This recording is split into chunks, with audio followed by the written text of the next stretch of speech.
This message was brought to you by the Unitarian Universalist Church in your community. The CBS Radio Mystery Theater presents...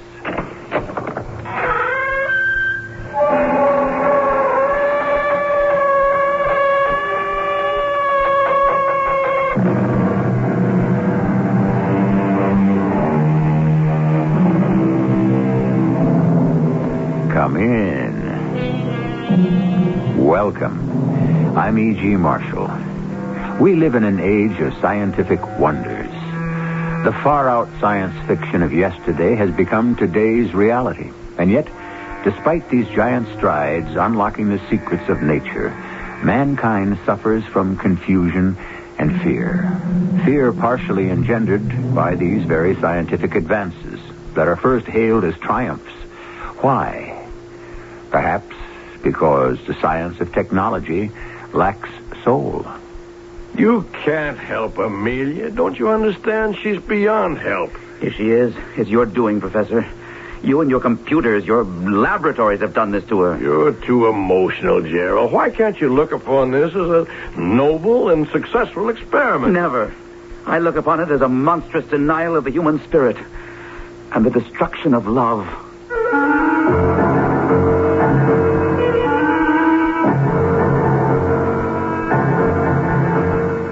Our mystery drama, Life Blood, was written especially for the Mystery Theater by Murray Burnett and stars John Beal and Marion Seldes. I'll be back shortly with Act One.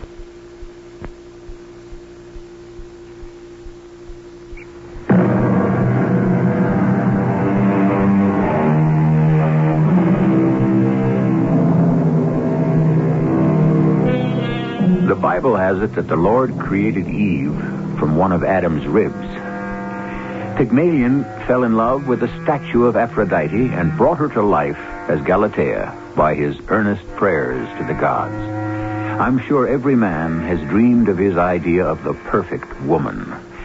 Our story today is the tale of a man who made that dream come true. Gerald, you surprise me. You can't be serious when you say you're nervous about seeing Uncle. He may think I'm too old for you. By the way, Amelia, just how old are you? Now that is a question no gentleman asks a lady. You should know that. Anyway, isn't Uncle waiting for you? Yes. And I want you to wait here in the den for me. I'll be right back. I'll wait for you, darling. Oh, nice to see you, Gerald. Now, sit down. Make yourself comfortable. Oh, I'm glad my niece has come to visit with me. I see a lot more of you since she's here. Well, that's exactly what I've come to talk with you about, Arthur. Your niece. Oh? Something important? Very. I've asked Amelia to marry me, and she said she would. Oh, no. I've never lied to you, Arthur, and there's certainly no reason for you to... Don't be a fool, Gerald. I didn't mean that Amelia had turned you down. Of course, she accepted you. I don't understand. I know, and I'm reluctantly forced to explain. When you hear why, you won't want to marry Amelia. Impossible. There's nothing you can say about Amelia that would make me love her any less. She's the perfect woman. She's not a woman. What did you say? I said Amelia is not a woman. She's a robot. My creation. You can't be serious. If I had a niece, Gerald, I'd be the happiest man in the world if you and she wanted to get married. You have everything to make a great husband. You're good-looking, successful, intelligent, and you've got integrity. Oh, thank you, but we're off the point. Are you trying to tell me that Amelia is a mindless, soulless replica of a woman? And I didn't know it? Exactly. When was the last time you saw a doctor? I see you all the time. I mean professionally. You think I've gone over the edge, huh?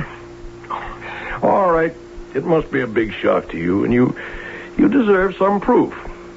Ask Amelia to come in. I don't think that's a good idea.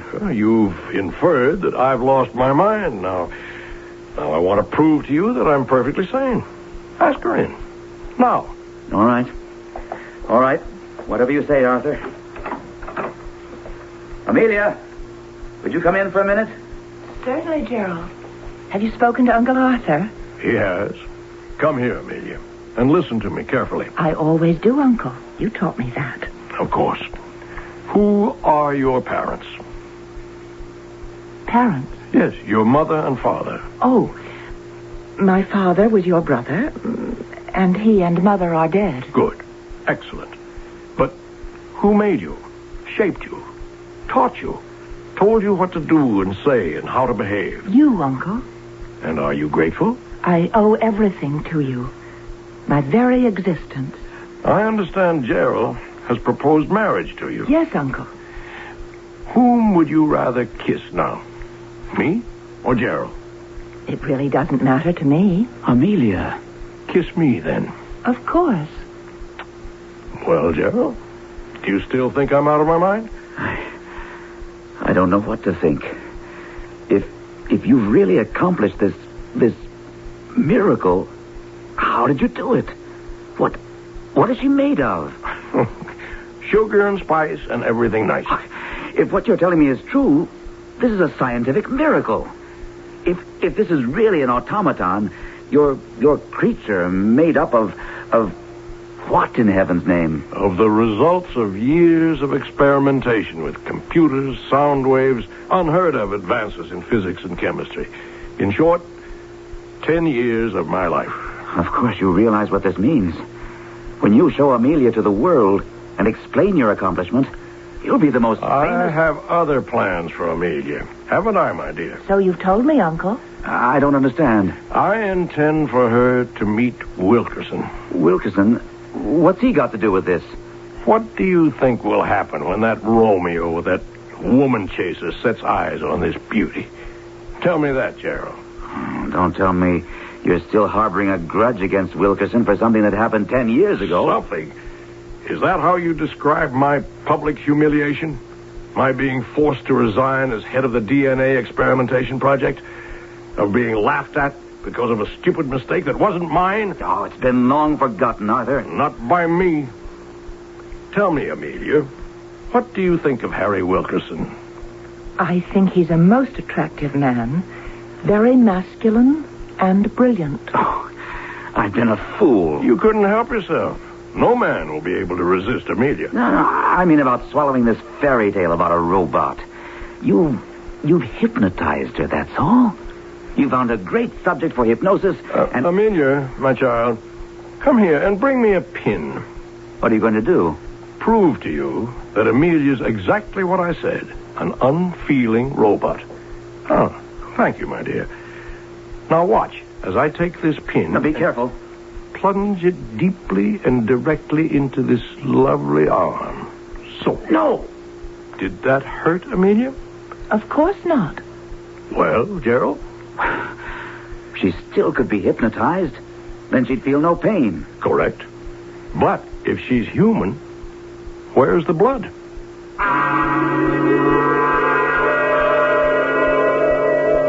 You all right, Gerald? Would you like some brandy? No, nothing, thank you. But I would feel better if you sent Amelia out of the room. Of course. Amelia? Certainly, Uncle. I'll be in my room if you want me. A computer. I fell in love with a computer. Oh, come on, Gerald. I assure you she's far more sophisticated and intricate than any computer. The most advanced computer is childish in concept compared to Amelia. Now you understand why I said no to a marriage between the two of you. I suppose I should thank you. But I resent the fact that you never told me. It was an experiment. I'm no guinea pig. Of course not. I never thought of you that way. But I did want a test. And now that you've seen how successful it was, you can help me by introducing Amelia to Harry Wilkerson. I've got to talk you out of it. Not a chance. Wilkerson's got it coming. For what? Because he failed to stand up and take the blame for a costly mistake on a project that was headed by you? It shows a lack of integrity, but it doesn't deserve the kind of punishment you have in mind. Then you admit it'll work. That Wilkerson will fall head over heels in love with Amelia. No, you're out of touch, Arthur. Wilkinson's already fallen. He's out of his mind about Nita Raven. The ballet dancer? Right. They're practically engaged. So you see that... I'll stack Amelia up against any woman in the world. I tell you, it won't work. You're so blinded by your need for revenge, you can't see it's you I'm protecting. That's interesting. Now, justify that. Lord knows what you've created, Arthur. I'm still in shock. But you think you've made the perfect woman. A creature of real flesh and blood. When, as you so graphically demonstrated, Amelia has no blood. And what do you think will happen when that fact is inevitably discovered? At the time, I thought I'd won the argument with my friend, Dr. Arthur Moore. But I underestimated the depth of the passion that drove this brilliant scientist. I'd also underestimated his genius. I'll admit I saw much less of Arthur than before, because I never again could feel at ease with the woman, the thing called Amelia. But a month or so after our conversation, he called and asked me over. I appreciate your coming in such short notice, Gerald, but I promised to make it interesting. You remember Amelia, of course. Of course. How are you, Amelia? Flourishing, thank you, Gerald. It's so nice to see you again. Arthur, I can know we... you don't feel entirely at ease with Amelia, but I assure you her presence is necessary. Come here, my dear. Yes, Uncle. You remember, Gerald, you made a very cogent point the last time we discussed the makeup of our charming Amelia. I believe it had to do with blood. And now, I'm taking this needle. I really object to these demonstrations. They leave me feeling decidedly... For a physician, you're uncommonly queasy. I assure you, it won't hurt Amelia in the slightest. Now, I take the needle, so, and behold, bright ruby red blood. See how naturally it flows? Good Lord, Arthur. What have you done? Eliminated the last obstacle standing between Amelia and her introduction to Wilkerson. Go put a bandage on that, my dear. Gerald and I have to talk. I will, Uncle. Is that real blood? Certainly. Would you care to take a sample for testing? No, I'll take your word for it. How in heaven's name did you do it? I'll make a bargain with you. You promise to introduce Amelia to Wilkerson, and I'll tell you how it works. I've told you, Arthur. I don't want any part of this. Wilkerson's engaged. It's definite. He gave Nita a ring, and the date for their wedding will be announced any day now. What's an engagement or even a marriage to a man like Wilkerson? The minute he sees Amelia, he's going to... Suppose I tell him the truth. I'm going to ask you not to. What I revealed to you was given in confidence, and to save you from humiliation. You at least owe me the favor of keeping quiet. But if this deception would... You owe Wilkerson nothing. And if he's really, sincerely in love with this Nita Raven, he won't do anything about Amelia. But if he does, doesn't he deserve to be taught a lesson? Well... I want your solemn promise that you'll keep this a secret between us. Well? All right. I promise. It's so easy to look back on things you've done and say you shouldn't have done them. But at the time, it didn't seem that too much harm could come from this mad scheme. I also thought that Arthur would have some difficulty in arranging a meeting between Amelia and Wilkerson. I found out quickly I was wrong. We live in a university town. The university has a large and extensive library, but there's also a smaller private library reserved for the use of a small group of scientists. It was there that Wilkerson first saw Amelia. Now, tell me what a beautiful young lady like you wants with that complex scientific treatise you have there. You must have brains equal to your beauty. Thank you for the compliment. But I'm taking this book from my uncle, Professor Moore. Professor Moore, my old boss. Really? Oh, yes. We worked together on a project some 10 years ago. Let me introduce myself. I'm Harry Wilkerson. And I'm Amelia Burke. You left something out. I don't think so. An adjective? You should say the beautiful... No. The ravishing Amelia Burke. I'm afraid you're an incorrigible flatterer, Professor Wilkerson. Harry. And I'm Amelia. Amelia? I need your help. I beg your pardon? I desperately need help. I absolutely must have some refreshment and some female companionship. Or Or I shall open my mouth and scream and be barred from this library forever. Oh, we certainly can't let that happen. Can we, Harry?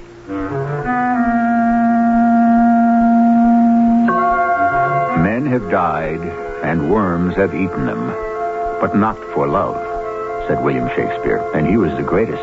However, there have been a number of very fine writers who've written stories about gallant men who have died for love of a woman, but none that I know of who have perished for a robot, at least not yet. I'll be back shortly with Act 2.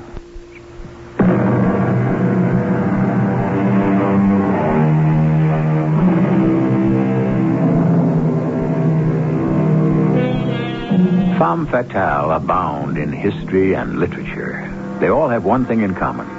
They possess a strange appeal which leads men to follow their siren song down the path to destruction. They also share another characteristic. They are human. Unlike Amelia Burke, who is a robot created for the express purpose of ensnaring one man. And she seems to be succeeding. Who is Amelia? What is she? I'm a woman, Harry. Really a very simple, predictable woman. Oh, let me contradict you. As a man who's not inexperienced when it comes to women, allow me to say that you're completely unpredictable and almost unknowable. If you're trying to confuse me, you're succeeding. All I know about you is that you're the most beautiful and charming woman I've ever met. Thank you. But who are you really? Who are your parents? Why did you suddenly appear on the scene to live with your uncle who never mentioned you all these years? I thought women were the curious sex. Oh, you're unbelievable. We've been seeing each other for 2 weeks, and you've never asked whether I was married or even engaged. Not a single question why we always meet in these little out-of-the-way places. The important thing to me is that we're together. I couldn't have said that better myself. But don't you sometimes long for a little more privacy? That might be nice. I figured you might feel that way, so I spoke with a good friend of mine, a fellow who can keep his mouth shut, and I've arranged for us to have the use of his apartment this Friday afternoon. He's going out of town for the weekend. How does that sound to you? Like everything else you say, Harry. Very nice. Amelia, my darling, you're wonderful. Just magnificent. Thank you, Uncle. Now, I think we ought to recheck your programming for the big date you have coming up on Friday. Who the devil is that? Just sit there, Amelia. I'll get rid of whoever it is. Gerald, it's a pleasure to see you, but you've really come at a time when... I'm sorry if I've interrupted anything. It's important that we talk. Important to whom? To you. Oh. This thing with Wilkerson has gone far enough, Arthur. As a matter of fact, it's gone too far. Well, that all depends on the point of view. Now, I'm not here to argue. I'm here to tell you, Arthur, that you must stop it now. Well, we don't like that very much, do we, Amelia? No, Uncle. Unless you stop. I intend to tell Wilkerson the truth. Calm down a minute, will you? I don't want to hear any of your pseudo-rational... Gerald, if Amelia were a real, as you put it once, flesh and blood woman, would you interfere? Come on, answer, would you? I refuse to answer any hypothetical question. Then I'll answer for you. You wouldn't. And why wouldn't you? Arthur, I've already told you... Because it wouldn't be any of your business. But just because Amelia is something out of the ordinary, you consider it your duty to warn Wilkinson, or better, to make him aware of what Amelia is. I intend to tell him, if that's what you mean.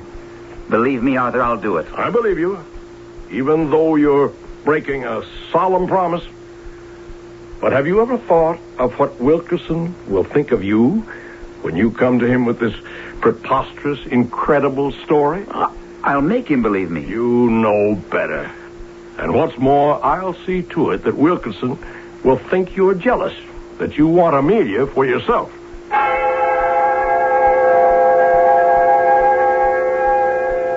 When I left, I knew that it was a stalemate.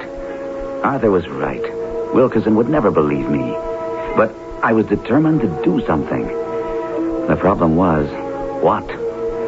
When I was racking my brains for a solution, Amelia was pushing ahead as programmed. Amelia, why did you call and have me meet you here? Isn't this a good place? Out of the way and discreet? No, that's not what I meant. We had an appointment. Sit down, Harry. I think we have a lot to talk about. Whatever you have to say could be said better at the apartment. I'm sure you think so, Harry. You've changed. What is it? Has something happened? How is your fiancée? Her name is Nita Raven, if I am not mistaken. Oh. Well, I knew it had to happen sometime. It was too good to lie. Now you understand why I didn't come to the apartment and why I won't go to the apartment. I didn't know you were engaged. I am. And her name is Nita Raven, but that doesn't mean I'm not interested in other women, particularly someone as fascinating as you. Does Nita know about me? Of course not. But it's all right for me to know about Nita? I didn't tell you about her. Why not? Because you're too important to me. I was afraid that what's happening right now would have happened much sooner. Nothing's happening. Yes, that's what I mean. Oh, Amelia, we're two adults. You like me. Now, don't try to deny it. I see it in your eyes, the way you talk to me. And I am crazy about you. Now, let's forget about everything else and get over to Bob's apartment. You make it sound so simple. That's because it is. You belong to someone else. No one belongs to anyone else. Have you ever discussed that with Nita? Certainly. She knows that when we get married, we both don't stop living. She knows I'm not going to stop admiring beautiful women simply because I'm married. You may admire me to your heart's content, and you can do that here just as well as in your friend's apartment.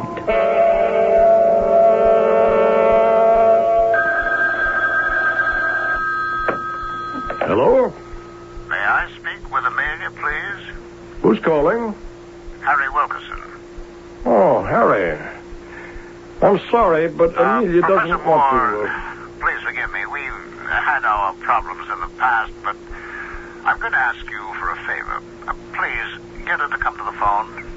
Harry, I really don't want to interfere with my niece's life. And I also don't have that much influence. Well, what harm can there be? I just want to speak with her. All right, Harry. I don't promise anything, but I'll see what I can do. Call back in 10 minutes. When he calls, Amelia, agree to meet him, and we'll proceed as planned.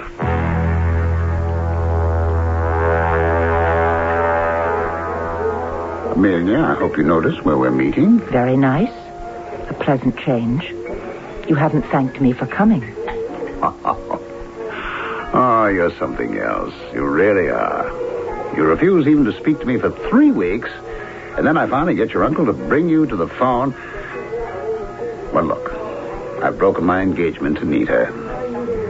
Poor Harry. I don't want your sympathy. I want your love. My love has to be earned. And don't you think I've earned it? These past 3 weeks, I did everything I could to put you out of my mind, and look what happened. I don't know. Oh, I'd be driving to my laboratory. I'd see a blonde head in a taxi cab with another car, and... Well, I couldn't wait to pass the car to make sure that it wasn't you. Do you know how many times I've run across the street because I thought I caught sight of you on the other side? You sound angry. Well, I am. This never happened to me before. Not even with Nita? Let's forget about Nita, shall we? How did she take the news when you told her the engagement was off? I did not come here to talk about Nita. I'm here to tell you that we're having dinner every night this week and that we're spending the weekend at Lake Ferris. We're invited by some friends of mine who are anxious to meet you. I have plans for the weekend. Cancel them. I'm afraid I can't. Oh, really? I can break an engagement, but you can't even change an appointment? You seem to be under the impression that I asked you to break your engagement. Look, I think it's time we leveled with each other. You never asked me to break my engagement, but you made it perfectly clear that the only way we could have any relationship was if I gave up Nita. I was honest with you about my feelings. You can't fool me about yours. I know you're attracted to me. You going to deny that? No. I am attracted. All right, now we're making progress. I've broken a commitment, and I expect you to break... Why do you make this sound like a business deal?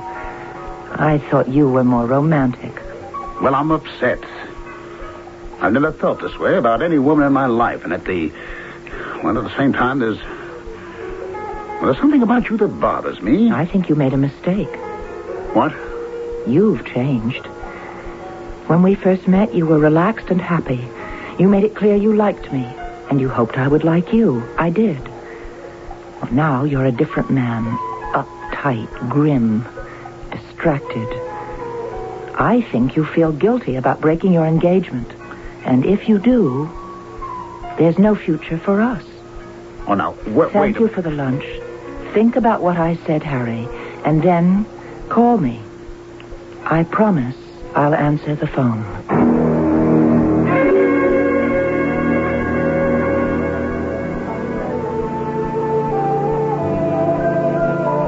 For someone so hung up on romance, you don't dance very close. I'm sorry. Dancing isn't my strong point. I only know how to waltz and foxtrot. I would have thought that you'd been the queen of disco in college. Would you have liked me better? Oh, it's impossible for me to love you any more than I do now. Shall we go back to the table? Oh, as you like. The Ferrises were disappointed they didn't meet you the other weekend. Tell them I'm flattered. I have a surprise for you. I love surprises. What is it? Here. Open this box. Oh, it looks like a ring, is it? Open the box. Well, do you like it? It's very nice. Very nice. That's an engagement ring. I'm asking you to marry me. I realize. That's all you have to say. I realize. I'll bet I'd get more reaction from a robot. Don't you ever say a thing like that. Never. It's disgusting. Well, a reaction at last. You are exquisite. Promise me you'll never use that word again. What's wrong with exquisite? There's nothing to joke about. You know the word I mean. I can think of a lot of words some ladies might object to, but... Harry! All right. It will never pass my lips again. Now slip on the ring and we'll seal our engagement with a kiss. Harry, I know you're going to think this is silly, but this isn't the ring I wanted. Darling, if you knew how long I searched for it... It's beautiful, but call me sentimental. The ring I want is the one you gave Nita. Oh, come on, Amelia. Nita's out of my life. I'm not going to ask for the ring back. If she had any pride, she'd give it back. Well, forget it. I'll get you any ring you want except that. That's the only way I'll really feel sure of your love.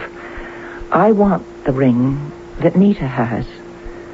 Otherwise, we're not engaged.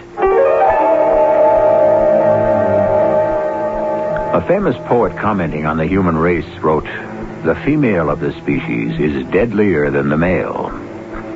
I don't think anyone can question that some form of robot is a definite part of man's future. But are we going to have to apply the same yardstick to the automatons? We should have the answer when I return with the final act of Lifeblood shortly. Have you ever wished your bank would pay you interest on your checking account? Wouldn't it only seem fair?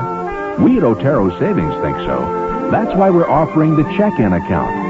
It's better than checking because you get 5.25% interest. At Otero, you get the best of both. The interest-earning capability of a savings account with the complete flexibility of a checking account. The Otero check-in account. From Otero Savings. Member FSLIC. You missed Jimmy's birthday party. I was with a client, and I stopped And up Jimmy's your child. I was only going to have one drink. I didn't mean I to stay know you so never long. mean to, but I've had it. Mary. You quit drinking or I'm leaving. Now, Mary, please. Jim. Sound familiar? That was a scene from my life. My wife thought I had a drinking problem. I didn't, but I was scared I wasn't in control, and I didn't want to lose my family. We went to the recovery center. We worked together and solved our problems. Life can be good again. Call the recovery center, 825-4951, the recovery center.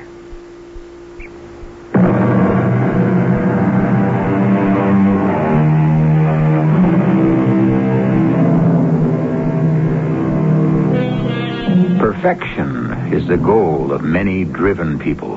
The fact is that absolute perfection is unattainable. It should be, because if you stop to consider, life with a perfect man or woman would be rather formidable. Harry Wilkerson doesn't think so. He's fallen in love with a perfect woman, Amelia Burke. He's unaware that Amelia is a robot, the creation of a genius who holds a long-standing grudge against him, and who's determined to use Amelia to extract a terrible revenge. I thank you for the invitation, Gerald, but I never dine out. I thought you might make an exception, Professor. The dinner is an occasion for me to congratulate you upon the success of your stratagem to even the score with Wilkerson. I think your congratulations are a trifle premature. Really? Wilkerson's broken off his engagement to Nita. He's a man driven almost to the point of distraction. He's on such a short fuse that his colleagues object to working with him. What more do you want? I want him to have the final gift, the thing he wants more than anything in the world. I want to see him married to Amelia. But he hasn't seen or spoken with Amelia in a month. And she's seeing other men. You seem well informed. Have you talked with Wilkerson? Yes, but not about Amelia. She's a subject he refuses to discuss. I've tried.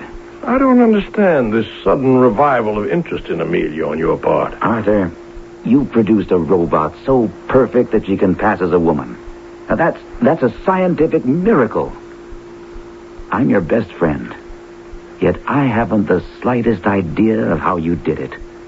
In my position, wouldn't you be curious? Well, this is my life work. You're a physician, and quite frankly, the process is so complicated, it would take weeks for me to explain the various intricate and even dangerous steps I used to create the finished product. Well, couldn't you simplify parts of it for me?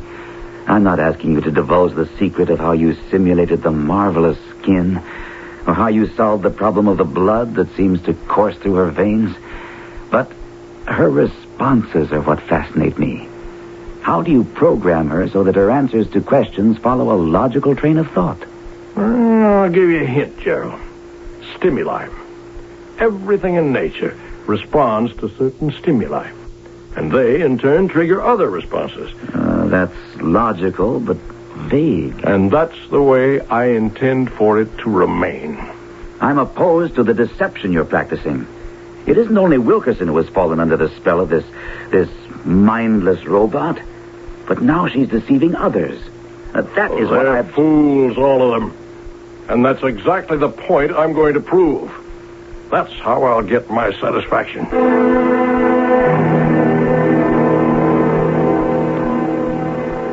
Of course, Arthur was right. After long hours considering how I could expose Amelia as a robot, I hit upon the idea that the weakness was Amelia herself. Because of my own experience with her, I had some understanding of how she'd been programmed.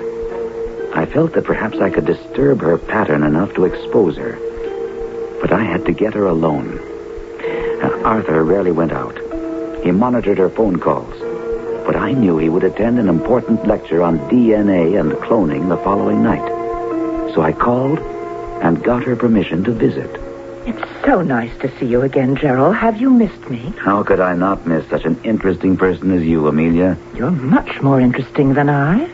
Did your uncle tell you to say that? My uncle? Amelia, I know who you are. Or rather, what you are. Of course you do. You're Uncle Arthur's dearest friend. How do you know that? The way I know everything else. I just know it. Well, what do you and your uncle talk about? Can't we talk about us? We can. But I'd rather have you tell me what you and your uncle talk about. We don't talk about much. Are you fond of your uncle? I love him. I owe him everything. What do you do when you're alone with him? Mostly we listen to records. What kind of records? All kinds. Music, talk. Oh, lots of talking records. That's how I learned to dance. Talk or music? Both. That's how you learn everything, then? Through records? I beg your pardon? Don't you think it might be nice if I made some records and we listened to them? I'd enjoy that. Oh, excuse me. Hello? Oh, Harry, what a delightful surprise. Of course I mean it. I mean everything I say to you. That's ridiculous. We're not playing a game. There's no winning or losing. Of course I missed you. Yes. Yes. I'll be there. Was that Harry Wilkerson? Yes, and he has wonderful news. I'm sorry, Gerald, but I must leave now. I'm going to meet Harry. You can stay and wait for Uncle if you like. I'm sure you understand.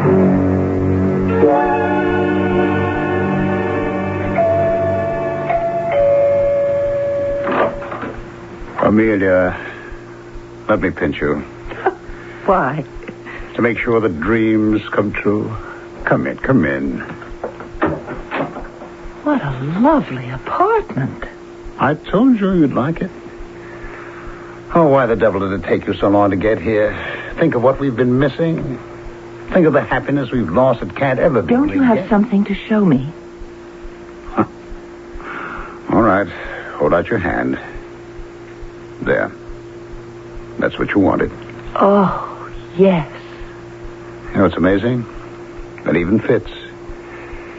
Amelia, with this ring, I thee wed. Oh, Amelia, I need you so desperately.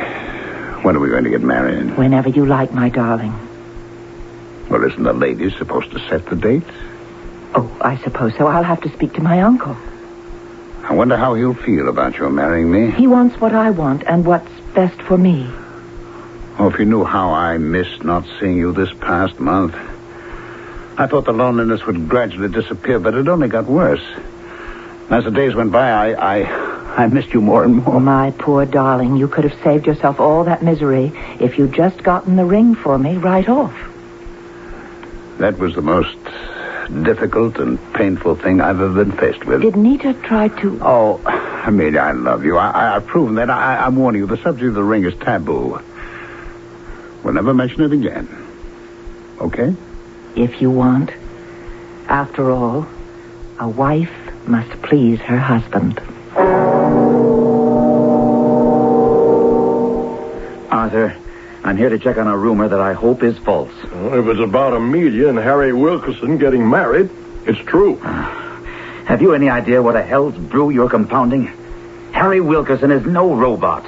Whatever you may think of him, he's a human being with feelings and sensibilities. You're becoming hysterical. Wilkerson's forthcoming marriage to Amelia is none of your business.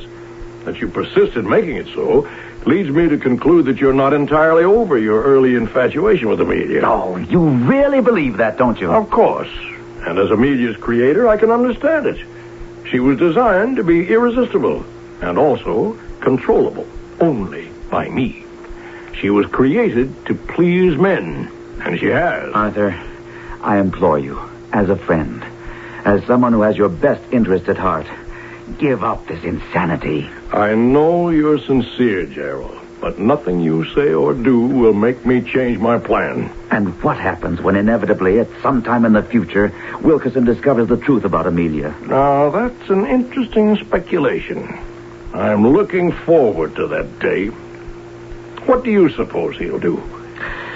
I have no idea. But what will you gain? If you told Wilkerson the truth now, wouldn't that be humiliation enough for him? And satisfaction enough for you to know that you have so completely fooled a scientist like Wilkerson that... Save your breath, Gerald. Nothing you say will stop me from walking down that church aisle tomorrow to give the bride away.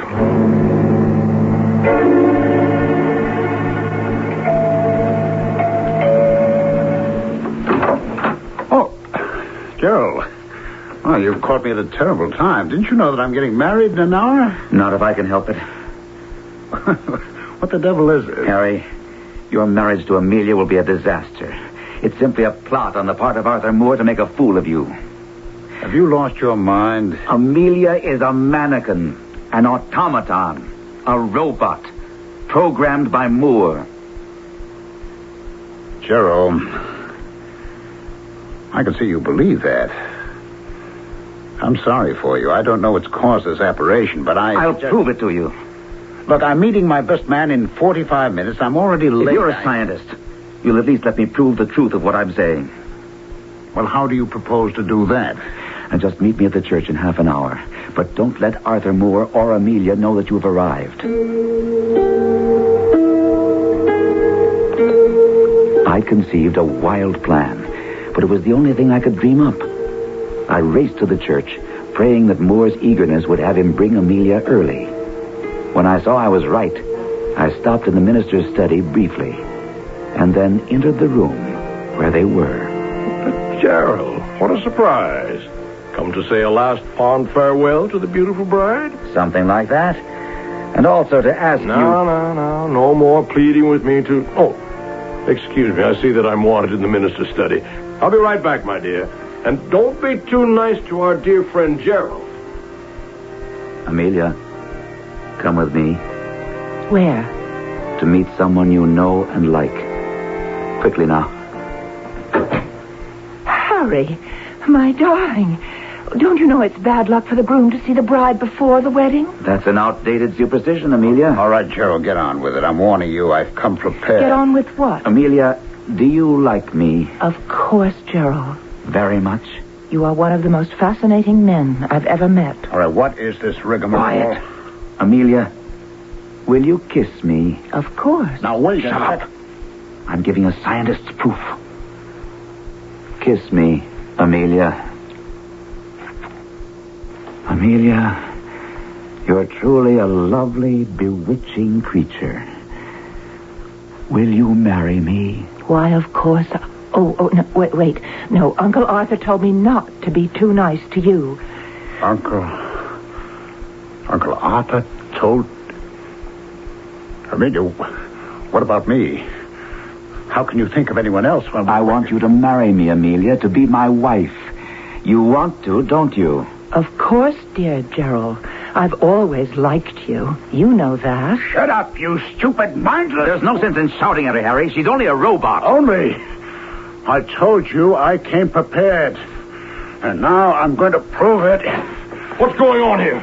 Wilkerson, what have you lost your mind? Put that knife down. Not until I've destroyed your monstrous creation. Now watch while I rip her insides out. Stop him, Gerald. Somebody. There! Right where your heart is supposed to be, and there! And there! Stop it! Stop it, Harry! Stop slashing at Amelia! Look! Don't you see?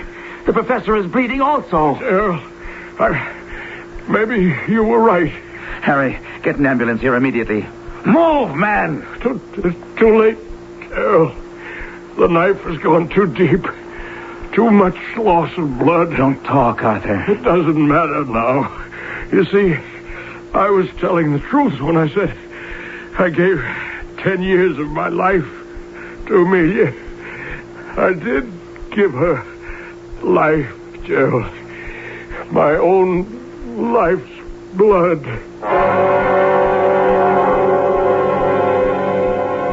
The story never made the newspapers.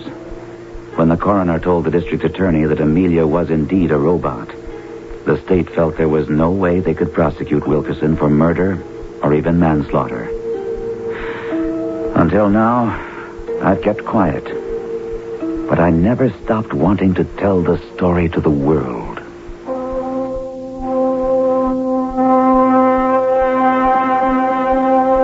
And quite a story it is. Harry Wilkerson resigned and left town quietly. You may take the story as a fairy tale, a horror story, or as a warning. The choice is yours. Oh, and there is another aspect to this story that should be considered. I'll be right back to explore it with you.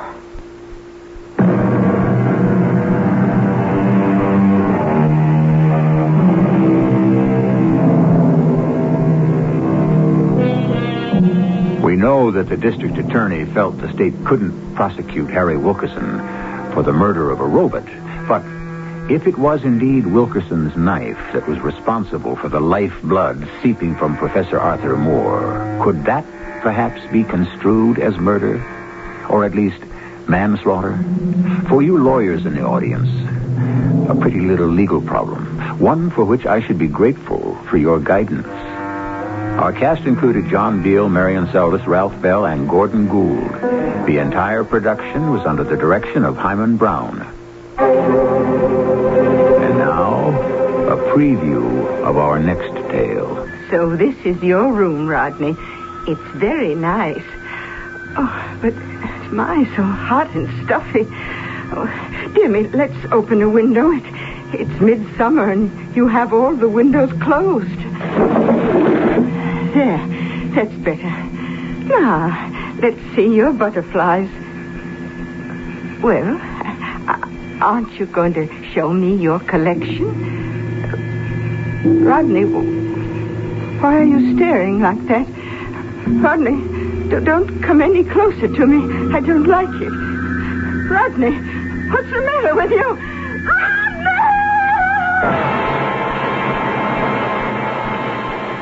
Mrs. E.G. Marshall inviting you to return to our Mystery Theater for another adventure in the macabre. Until next time, pleasant dreams.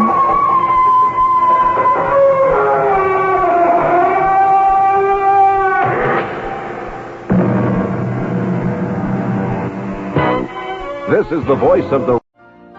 You've been listening to the OTR Gold Network. Find more classic radio at otrgold.com.